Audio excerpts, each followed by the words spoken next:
Halo, selamat pagi. Perkenalkan, nama saya Kinanti Alifa Wildana dengan NIM 23234008. Pada kesempatan kali ini saya akan mempresentasikan mengenai tugas UAS Computational Thinking dengan dosen pengampu Ibu Siti Nurmiati Eskom Mkom. Untuk judul kali ini adalah peran media pembelajaran dalam pembentukan karakter mahasiswa.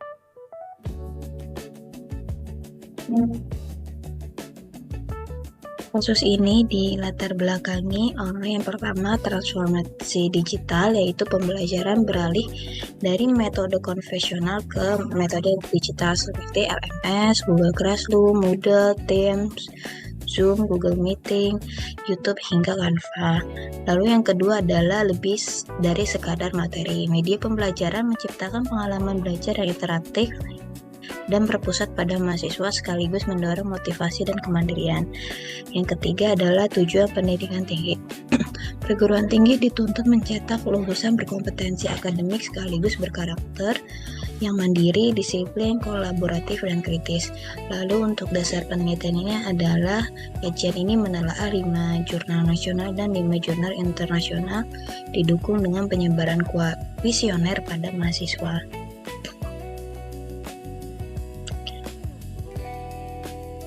Untuk rumusan masalahnya dalam hal ini adalah yang pertama ada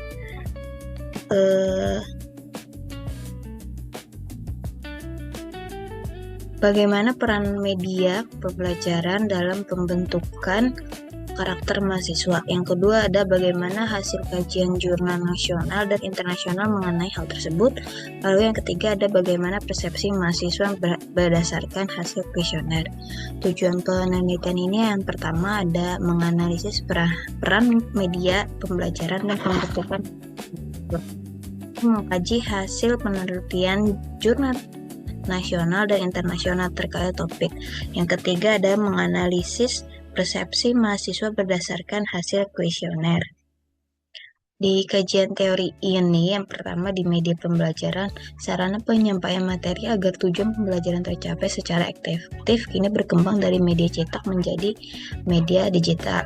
Berikut ada seperti LMS, Google Classroom, Moodle, Microsoft Teams, Zoom, Google Meeting, juga Canva. Pembentukan karakter mahasiswa ini proses menanamkan nilai positif yang tercermin dalam sikap dan perilaku. Penelitian ini fokus pada 4 indikator utama. Yang pertama ada kemandirian, lalu disiplin, ada kolaboratif, yaitu bisa bekerja sama antar mahasiswa, lalu berpikir kritis, yaitu menganalisis dan mengevaluasi. Berikut adalah review jurnal dari nasional. Yang pertama ada pada yang fokus Canva terhadap pembelajaran. Hasil penelitiannya adalah media pembelajaran meningkatkan motivasi dan keterlibatan belajar. Kedua ada pengembangan media pembelajaran, yaitu media yang dikembangkan efektif meningkatkan kualitas pembelajaran. Lalu yang ketiga pemanfaatan media digital, yaitu hasil penelitian adalah media pembelajaran membuat proses belajar lebih menarik dan interaktif. Yang keempat ada pengembangan e-modul. Hasil penelitiannya adalah e-modul dinilai layak digunakan meningkatkan efektivitas belajar. Yang terakhir ada literatur review, yaitu media pembelajaran digital memberikan dampak positif terhadap proses pembelajaran. Analisisnya adalah media pembelajaran terbukti meningkatkan motivasi, partisipasi, dan efektivitas pembelajaran, sekaligus mendukung sikap mandiri, tanggung jawab, dan kerjasama mahasiswa.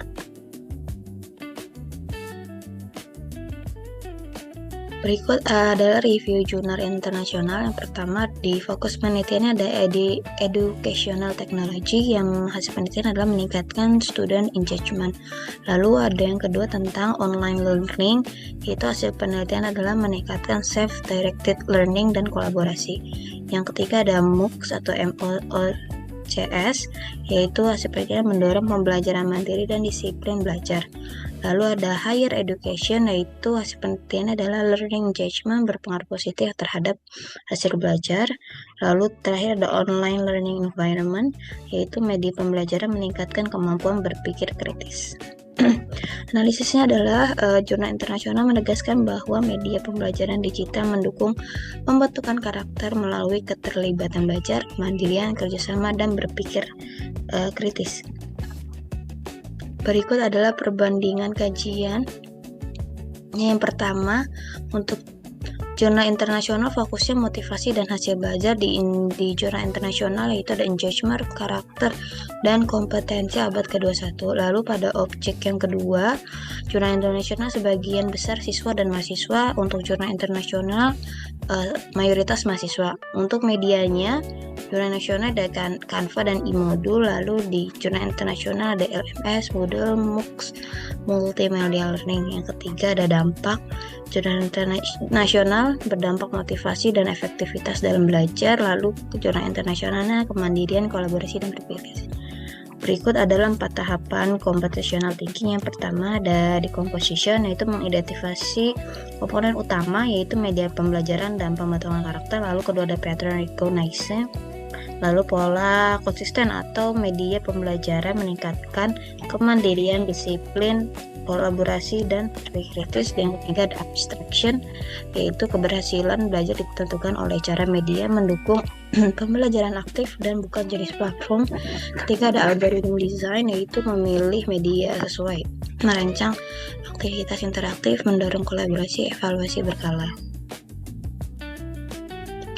Berikut adalah metode penelitian dalam kasus ini, yaitu jenis penelitiannya adalah kuantitatif deskriptif dengan metode survei didukung dengan studi literatur 5 jurnal nasional dan 5 jurnal internasional.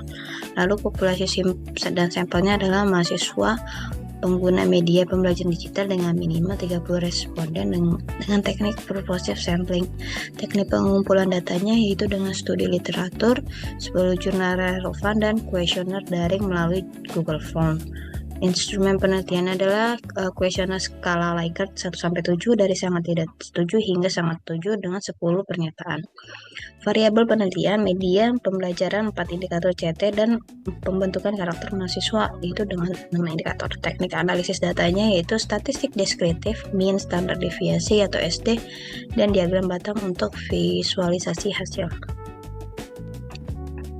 Berikut adalah karakteristik respondennya dengan total respondennya 30, yaitu mahasiswa dari berbagai program studi yang telah menggunakan media pembelajaran.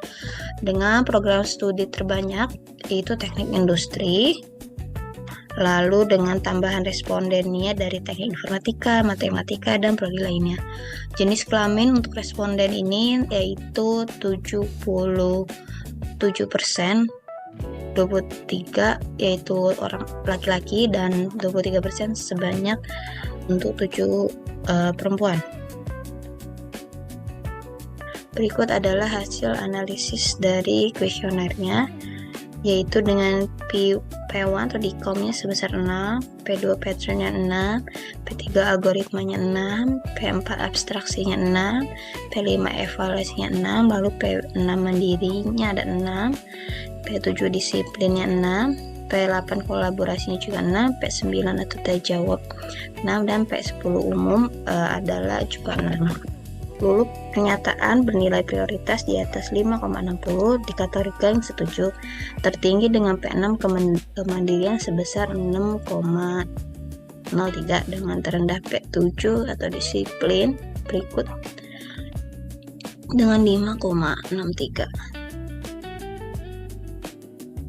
Nah, itu untuk nilai tertinggi di pernyataan ke-6, yaitu media pembelajaran mendorong saya menyelesaikan tugas secara mandiri sebelum meminta bantuan, mendukung peningkatan kemandirian belajar mahasiswa. Lalu untuk nilai terendahnya dengan 5,63 dengan pernyataan ke-7, yaitu mengenai kedisiplinan mencapai disiplinan dalam merencanakan proses belajar, pengaruhnya tetap positif meski tidak sebesar aspek kemandirian. Implikasi penelitian yaitu pertama, dosen dapat memanfaatkan media interaktif dan materi yang mudah diakses untuk mendorong berpikir sistematis. Kedua, ada media pembelajaran menjadi strategi mengembangkan kemandirian, disiplin, tanggung jawab, kolaborasi, dan berpikir kritis. Ketiga, ada mendukung pengembangan kompetensi abad ke-21 melalui penerapan computational thinking. Berikut adalah kesimpulan dan sarannya. Untuk kesimpulannya adalah media belajar berperan positif dalam pembentukan karakter mahasiswa. Seluruh nilai rata-rata berada pada kategori setuju atau dengan 5,63 sampai 6,03, membantu mahasiswa berpikir sistematis, belajar mandiri, disiplin, berkolaborasi, dan berpikir kritis. Lalu bagi dosen, memanfaatkan media pembelajaran yang lebih interaktif untuk mendukung pembentukan karakter mahasiswa. Lalu untuk bagi mahasiswa, memanfaatkan media pembelajaran secara opsional untuk kemandirian, disiplin, kolaborasi, dan berpikir kritis.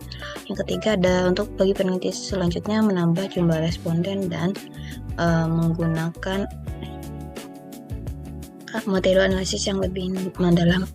Baik, berikut adalah presentasi hasil tugas komputasional saya. Kurang lebihnya mohon maaf. Wassalamualaikum warahmatullahi wabarakatuh.